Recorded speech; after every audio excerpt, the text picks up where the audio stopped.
Bonjour, je suis le professeur Boris Ancel, je suis diabétologue et nutritionniste à l'hôpital Bichat à Paris. On va parler de 2025 et faire la synthèse de ce qu'elle nous a apporté dans le domaine de la diabétologie. Alors 2025, ce que j'ai retenu, c'est que c'est une année où on a vraiment parlé de prévention, de retardement, de rémission et parfois même de guérison du diabète.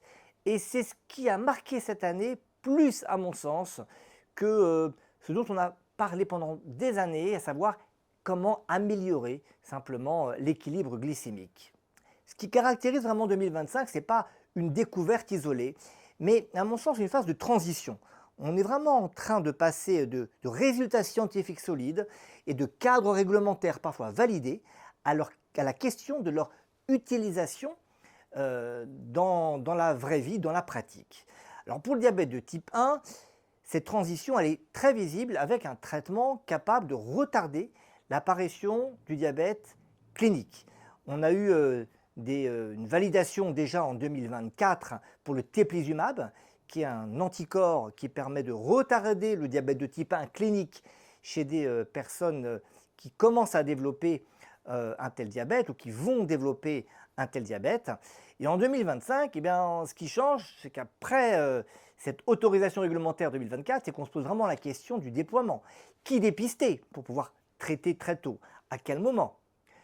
Dans quel centre? Comment on s'organise? Et avec quel modèle de prise en charge pour des personnes finalement qui sont encore asymptomatiques? Dans le diabète de type 2, également une année de transition. On a des molécules qu'on commence à connaître, notamment le sémaglutide, avec une forme orale qui a été développée et une confirmation du bénéfice cardiovasculaire de cette molécule, en particulier chez les patients diabétiques de type 2, mais il reste à trouver la place potentielle dans la stratégie thérapeutique. Alors là encore, on passe de « est-ce que ça marche ?» ça, on sait que oui, au « chez qui, quand et avec quelle priorité ?» C'est dans ce même contexte que la notion de rémission du diabète de type 2, elle est davantage discutée parce qu'on a des traitements médicamenteux, les traitements médicamenteux de l'obésité, très efficaces pour perdre du poids, qui sont aussi très efficaces pour normaliser durablement la glycémie tant que le traitement est poursuivi. Et on peut parler ici de rémission parce qu'ils jouent le rôle de traitement de l'obésité, traitement de la masse grasse en excès, avant même le rôle de traitement de la glycémie. Et ces médicaments qui font perdre du poids entraînent une rémission du diabète. Auparavant, c'était la chirurgie bariatrique ou le régime très restrictif qui permettait d'atteindre cette rémission. Aujourd'hui, on peut parler de rémission avec ces traitements de l'obésité, mais bon, il faut rappeler qu'il y a une limite, c'est qu'on n'a pas une guérison, puisqu'à l'arrêt du traitement, eh bien, on s'expose à une rechute. Je parlais en ouverture de prévention, et là je voudrais citer une étude qui m'a marqué, un essai randomisé qui a été publié dans le JAMA et qui évalue un programme de prévention du diabète avec l'intelligence artificielle.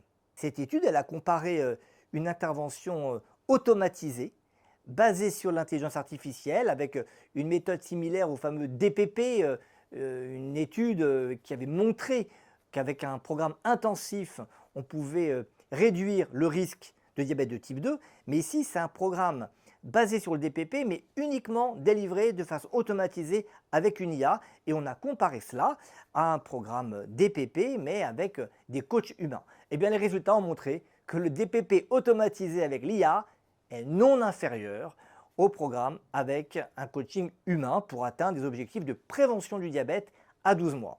Alors bien sûr, il n'est pas question de remplacer tout ce que fait l'humain par la machine et l'intelligence artificielle, mais on a clairement ici des outils qu'il faudra intégrer, et je pense que 2025 c'est une année où on a la preuve de l'importance de l'IA pour la prise en charge des patients à risque ou diabétiques de type 2. Et pour terminer sur l'effet marquant de 2025, je mentionnerai un vrai changement de perspective avec, vous en avez sûrement entendu parler, les greffes de cellules bêta dérivées de cellules souches. Bien avec ça, on a maintenant des données suffisamment solides pour ouvrir la voie à une guérison du diabète chez certains patients sélectionnés. Alors en 2025, ce qui est nouveau, ce n'est pas L'idée, c'est l'idée de la guérison et de ce genre de technique, on l'a depuis longtemps, mais là, on a un niveau de preuve qui commence à être important.